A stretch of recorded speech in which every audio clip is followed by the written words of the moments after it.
lebih stabil pakai spear gun. Cuman di sini plus minusnya kita mencari target dulu. Ini ikan-ikannya sudah terkumpul menjadi satu.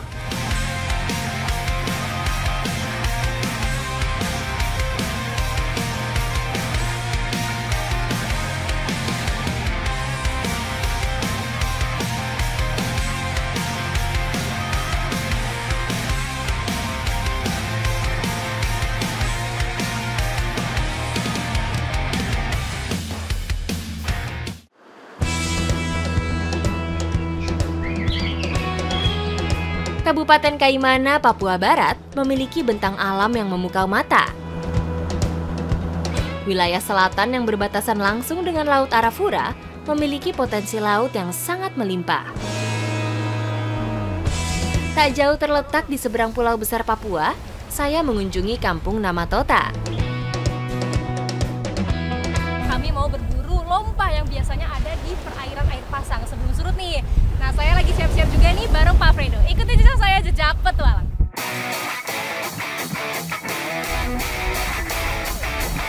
Menangkap ikan lompa atau biasa disebut dengan ikan sarden memang harus berpacu dengan waktu, yaitu ketika air laut sedang pasang.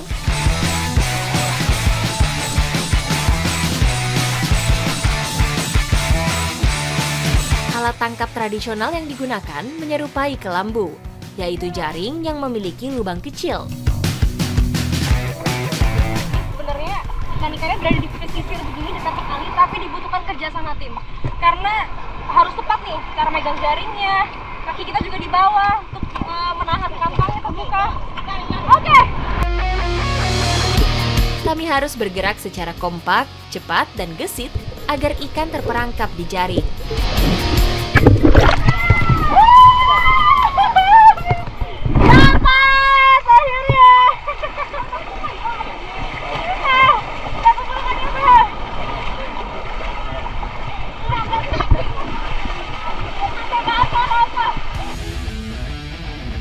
Lompa biasa hidup dalam kelompok besar sebagai bentuk pertahanan terhadap predator.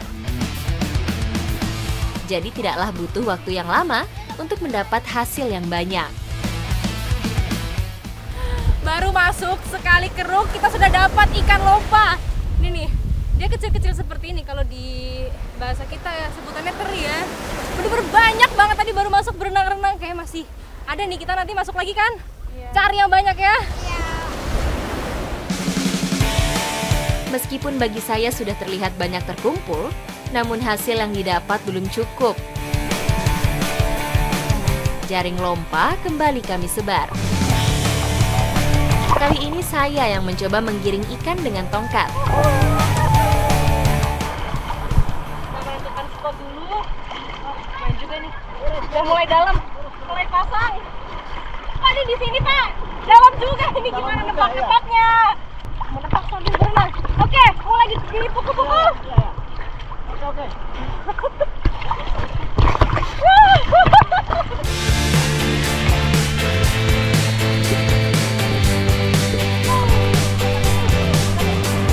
Ternyata menggiring ikan tidak semudah yang saya bayangkan. Harus melawan kuatnya arus di musim timur menjadi tantangan tersendiri bagi saya.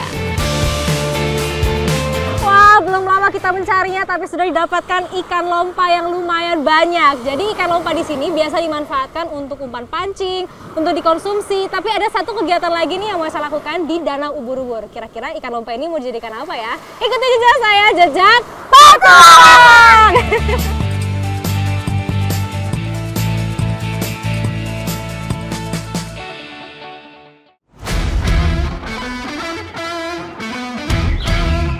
Perjalanan menuju Danau Ubur-Ubur di Pulau Miwara membawa kami menyusuri indahnya panorama alam Teluk Triton. Gugusan batuan kars membentuk pulau-pulau kecil eksotis yang memanjakan mata.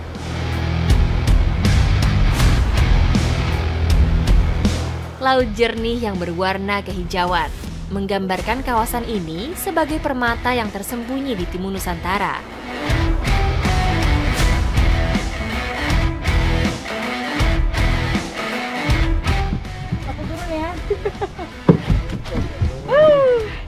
Akhirnya sampai juga, tapi belum terlihat danaunya. Kita harus trekking dulu. Berapa jauh, Intan? Turun, Intan. Jauh kah? Ya, lumayan. Lumayan ya, jalan sedikit. Yuk, let's go.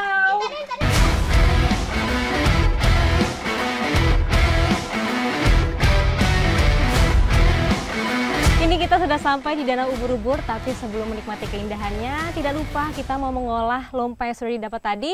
Kita mau masak apa, Bapak? Lompa bakar bambu. Lompa bakar bambu. Seperti biasa saya urus bumbu sama Intan.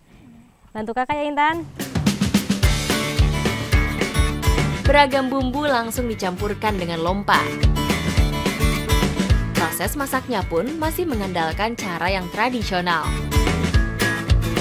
Membakar ikan di dalam bambu seperti ini telah dilakukan masyarakat Namatota sejak dulu. Nah, ini karena lompa bakar bambunya cukup lama untuk masak, sekitar 30 menit. Jadi kita mau tinggal berenang-berenang dulu sambil memberi makan ikan dengan sisa lompa tadi. Yuk, udah semangat kan? Udah gak sabar nih, Kak. Ayo, mari kita berenang.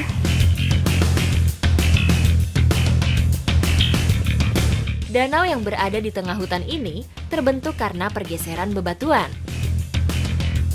Air di dalamnya pun masih terdiri dari air laut yang masuk di antara celah-celah karang.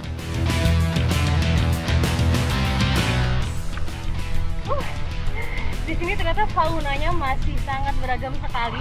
Tadi saya ada lihat berbagai macam jenis ikan, besar-besar, ada ikan kakap, ada ikan mobara. Karena di sini masih area yang dilindungi ya, jadi perburuan ikan bagi masyarakat setempat ini masih dibatasi banget.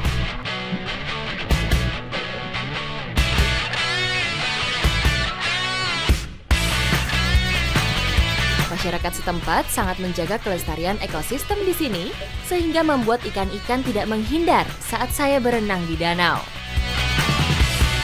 Mulai dari jenis bobara, samanda ekor kuning, dan butterfly fish dapat dengan mudah ditemui. Di bagian tengah danau, kita juga dapat berenang bersama ubur-ubur. Benar-benar surga alam yang tersembunyi. Wah, ini lebih besar sekali. Mana Kakak? Kamu dapat juga?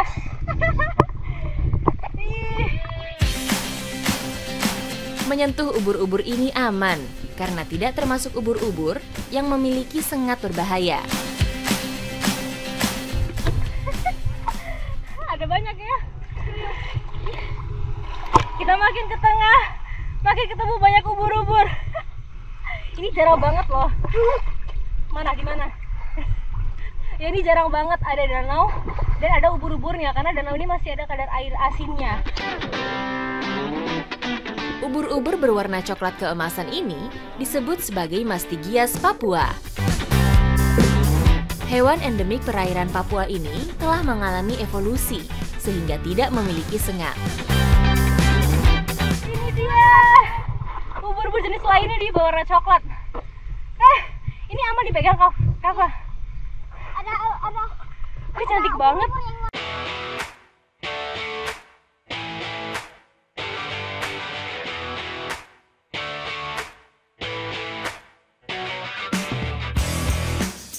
Olahan lompa bakar bambu telah siap menanti. Menikmati santapan hangat untuk mengisi perut selepas berenang bersama ubur-ubur dan ikan penghuni danau. Ini tuh rasanya seperti di steam, dikukus, tapi lebih kerasa wanginya. Nggak tahu ya apa sedap dari aroma bambunya apa gimana, tapi ini enak banget, apalagi dicampur dengan pisang manis ini. Yang paling dominan itu bumbu kuningnya, bumbu kunyit. Kalau lebih banyak rica, lebih banyak cabai, pasti lebih nendang banget ya Pak Fredo. Jika biasanya bumbu kuning dijadikan olahan berkuah, namun menyantap dengan bakar bambu seperti ini membuat bumbu terasa lebih meresap. Petualangan hari ini merupakan pengalaman yang belum tentu saya dapatkan dimanapun saya berada. Karena dari mulai mengikuti kearifan lokalnya, mencari lompa yang melimpah, kemudian berenang bersama ubur-ubur, dan ditutup dengan kuliner sederhana namun sangat menghangatkan suasana sore ini. Ikuti jejak saya, jejak petualang!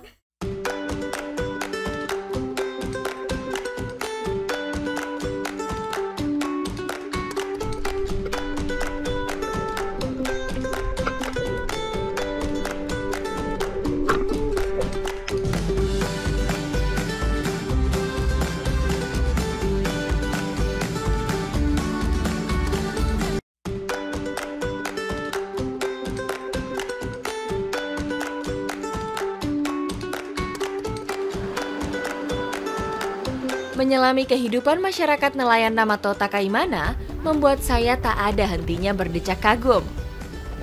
Ekosistem perairan karang yang lestari menyediakan rumah berbagai jenis ikan karang.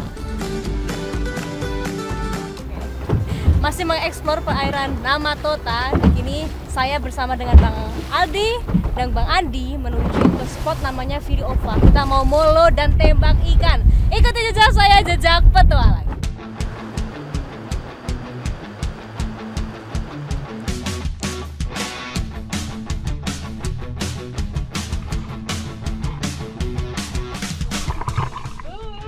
Dingin banget. Oke, jadi spot ini emang dominan substratnya pasir. Jadi kita mencari biota lautnya di sini dekat-dekat tebing. Bentang alam Viriova dihiasi tebing karst. Begitu menyelam, beragam karang di bawah laut menyambut saya. Ditemani ikan-ikan hias yang bermain di antara koral, kami harus jeli mencari dan menemukan target buruan.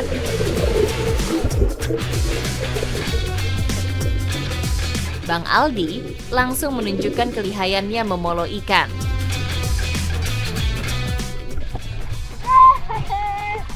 Ikan apa ini, Bang? Hah? Ikan laras di Aksal di sini. Di sini? Namanya ikan laras sih, Bang Aldi dapat. Lihat, Bang. Aduh. Ini sedikit tajam ya ini lagi. Iya. Ini dekat insangnya. Ini dia. Spot molo kami kali ini tidaklah dalam, hanya berkisar 2-5 meter. Tantangannya adalah kami harus ekstra hati-hati supaya tidak merusak karang.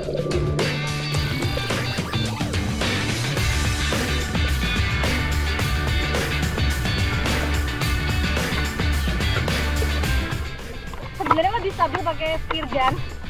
Cuman di sini plus minusnya kita harus mencari target dulu, terus menggerakkan tangan seperti main panah. Tapi sekali dapat, sekali tepat itu bisa benar-benar kena sasaran. Tadi saya nggak salah tembak loh, Bang. Dapat. Oke, cari lagi ya. Iya. Menangkap ikan dengan alat tradisional seperti ini sudah berlangsung sejak lama. Menjadi salah satu bentuk kearifan lokal yang diturunkan dari generasi ke generasi.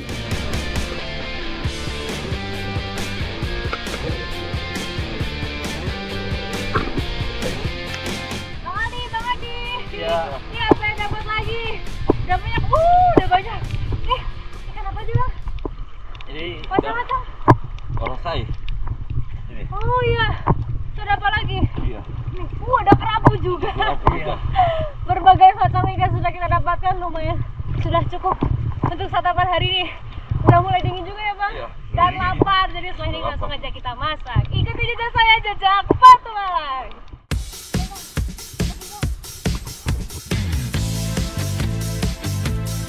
Masyarakat Namatota dengan sumber lauk utama berupa hasil laut memiliki menu kuliner ikan yang khas. Ikan kuah mias salah satunya. Setelah molo dan tembak ikan, enaknya kita makan yang hangat-hangat. Nah, ikan-ikan ini mau kita olah menjadi ikan kuah mias. Sekarang saya siapkan dulu ikannya. Potong ekornya dulu, Mama ya. Sembari menunggu bumbu dihaluskan, keladi dan ikan pun direbus terlebih dahulu.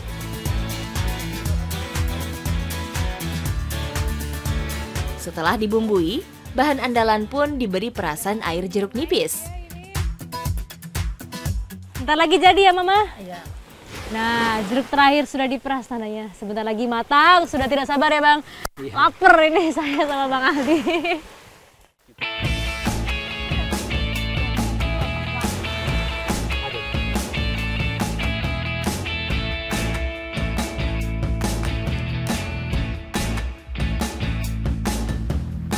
Hidangan ikan kuah mias ini memiliki ciri khas cita rasa masam yang segar. Aroma dari beragam bumbu rempah dan air jeruk nipis mampu menutup aroma amis ikan.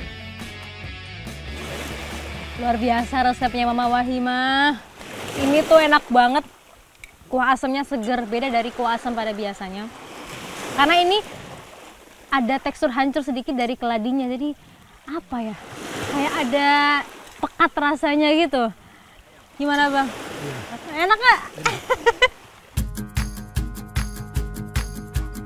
Hidangan ikan kuah khas Papua memang lebih populer dikonsumsi dengan papeda.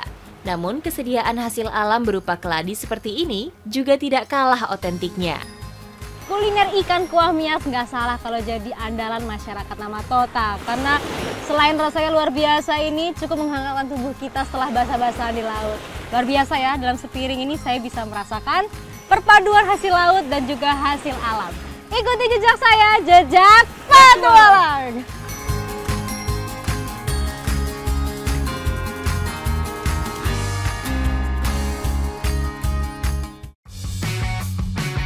Masih di Kabupaten Kaimana, Papua Barat, petualangan saya bergeser ke Kampung Marsi.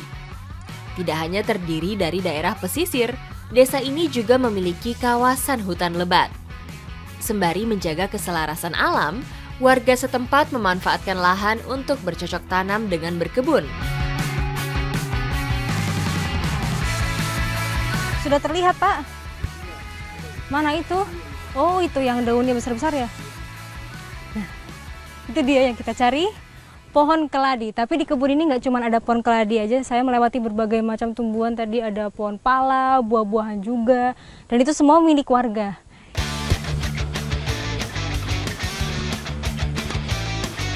Lahan di Kampung Marsi tidak cocok ditanami tanaman semusim, seperti padi. Mana Pak Ishak?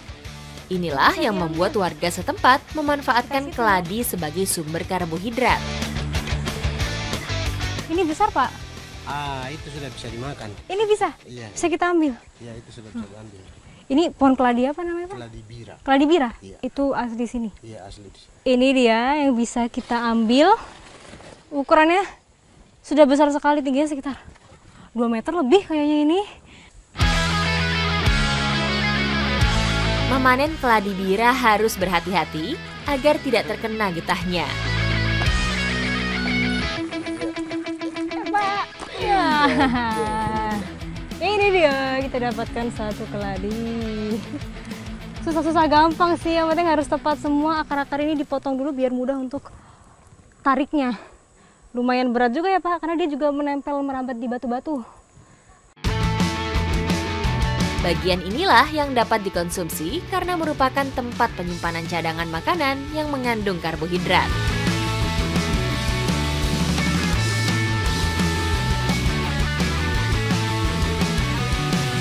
Lahan bebatuan seperti ini membuat keladi dapat tumbuh dengan tegak.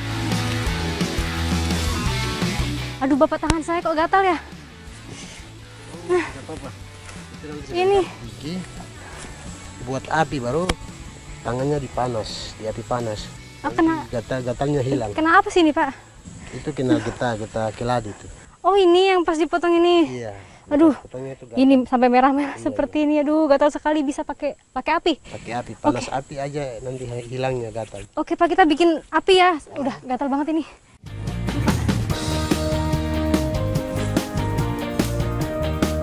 Getah keladi mengandung senyawa yang menyebabkan gatal pada kulit.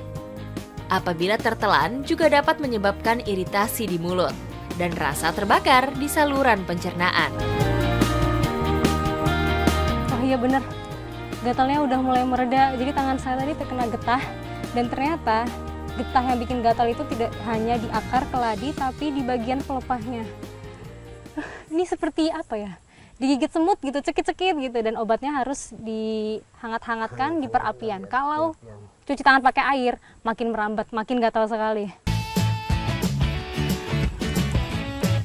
Api unggun membantu mengatasi rasa gatal karena kandungan senyawa pada getah keladi dapat memudar ketika terkena panas api.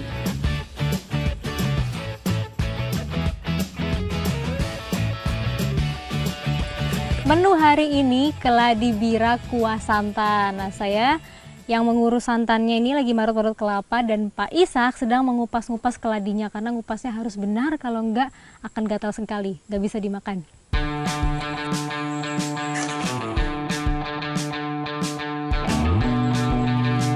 Sebelum direbus dengan santan, getah keladi harus dibersihkan terlebih dahulu. yang dibutuhkan untuk membersihkan getah atau rasa gatal pada keladi, karena terlihat ada bintik-bintik warna coklat, jadi benar-benar harus bersih. Pak Ishak nih yang paling jago. Bapak pernah nggak makan pas masih ada getahnya? Pernah. Itu gimana rasanya? Rasanya setengah mati.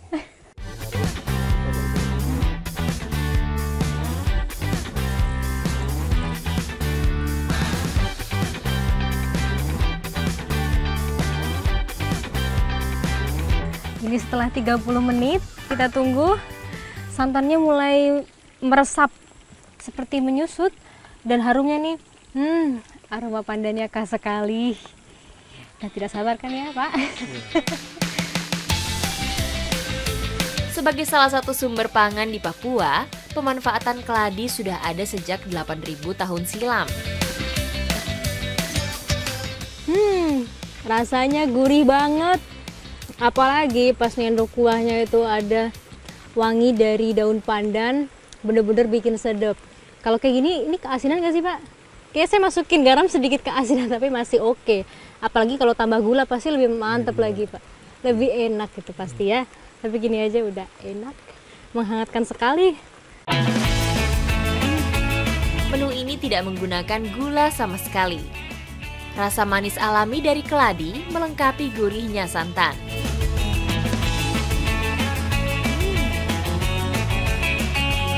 Mengolah keladi memang mudah, tapi dibutuhkan ketepatan dan teknik yang benar agar menjadi kuliner yang nikmat dan juga aman dimakan seperti ini. Ikuti jejak saya, jejak petualang.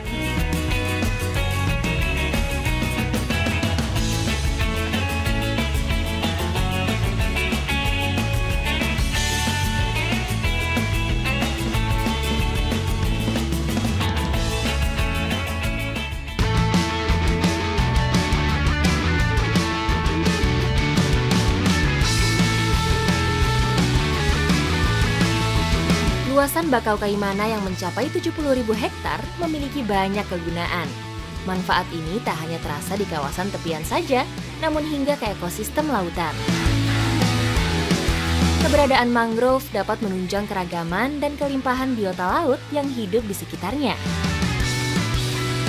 Matahari mulai terbenam, tapi aktivitas masyarakat Kampung Marsi belum berakhir. Justru ini adalah waktu yang tepat untuk mereka menuju ke Bagan, dan tentunya saya juga akan mengikuti aktivitas warga setempat di sini. Ikuti jejak saya, jejak petualang. Perahu kami arahkan menuju bagian Teluk Marsi. Di kawasan ini tersebar beberapa bagan perahu. Mengambang di tengah lautan, para nelayan hanya meninggalkan bagan untuk mengantar hasil tangkapan saja. Nih saya sudah sampai di Bagan dan sekarang waktunya tepat untuk menurunkan jaring. Ini untuk melangkah harus berhati-hati ya, karena ada lubang-lubang juga. Kapan nih? Bagan memanfaatkan cahaya sebagai umpan untuk menarik ikan dan cumi berkumpul. Penangkapan ikan pun hanya bisa dilakukan ketika hari sudah gelap. Wow, ini serem banget loh, karena kita harus melepas secara manual. Ini, oke, ditarik begitu, kita turunkan, baru nanti dibantu mesin juga. Bapak santai-santai aja berdiri, saya melangkah seperti ini. Harus ke sana lagi. Oke.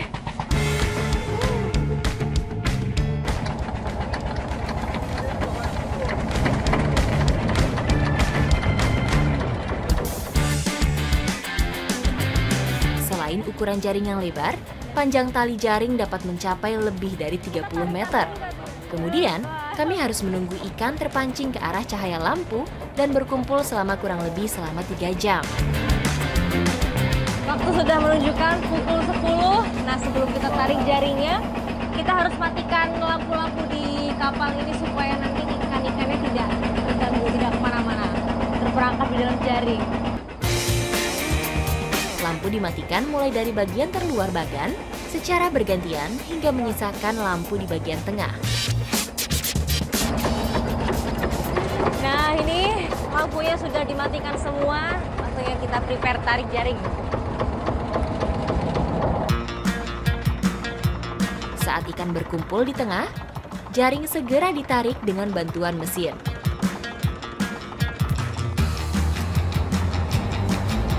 Oke, sudah nyala lagi karena udah setengah naik jaringnya. Jadi ikan-ikannya sudah masuk semua, tidak terganggu lagi. Setelah ikan dipastikan terperangkap, barulah lampu kembali dinyalakan. Jaring pun mulai diangkat secara manual.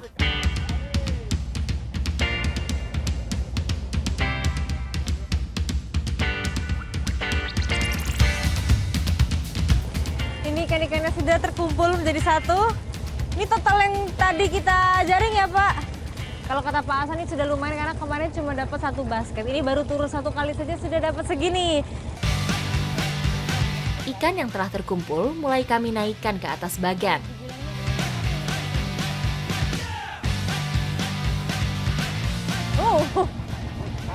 Berat juga.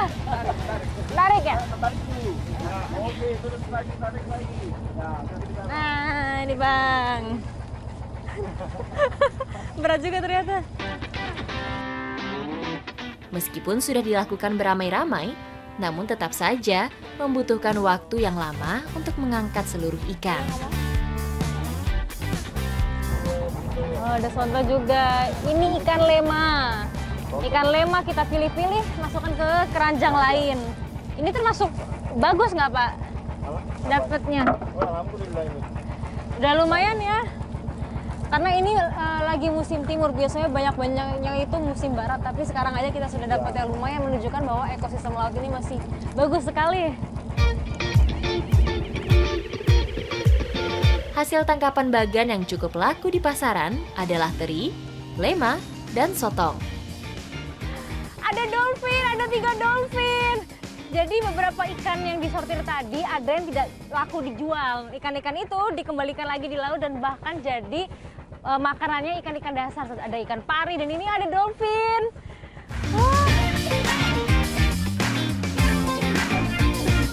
Rupanya ikan-ikan kecil ini menarik perhatian lumba-lumba. Bergerak dalam kawanan, membuat saya beruntung bisa bertemu langsung rombongan dolphin di atas bagan ini.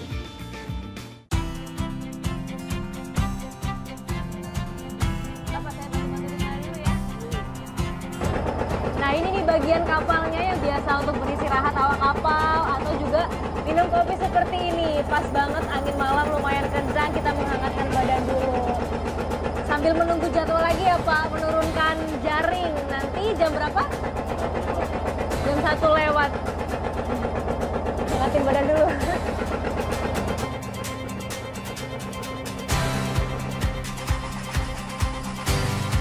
Memiliki jam istirahat yang terbalik menjadi makanan sehari-hari nelayan bagan. Selama matahari terbenam, mereka harus terjaga dan menjaring ikan.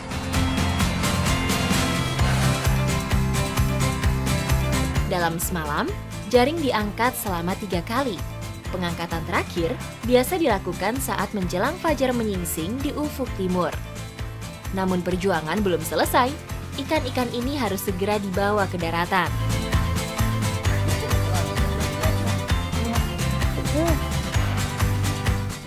Oke, ini kita turunkan ke perahu kecil karena harus dibawa langsung ke pasar. Kalau nunggu sampai nanti siang, harga jualnya akan menurun. Ini tantangan banget yang di perahu kecil karena bergoyang-goyang sekali. Di sini aja udah susah untuk memijahkan dengan stabil.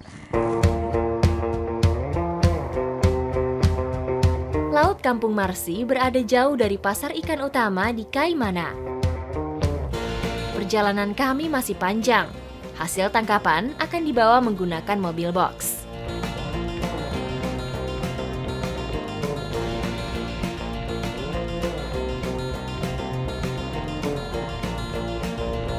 Bang, jauh pasarnya Bang?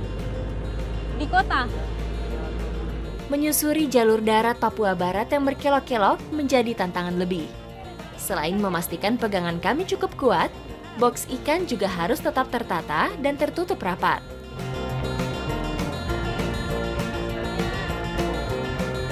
Begitu mencapai pasar ikan, masyarakat pun langsung menyerbu berburu ikan segar hasil tangkapan kami.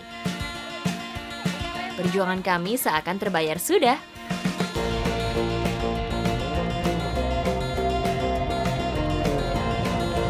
Keberadaan bakau memang sangat berpengaruh sekali di berbagai lapisan masyarakatnya. Nggak cuma nelayan aja, tapi kita bisa lihat di sini para masyarakat bisa menikmati langsung hasil yang kualitasnya sangat luar biasa bagus. Ikuti jejak saya, jejak petualang.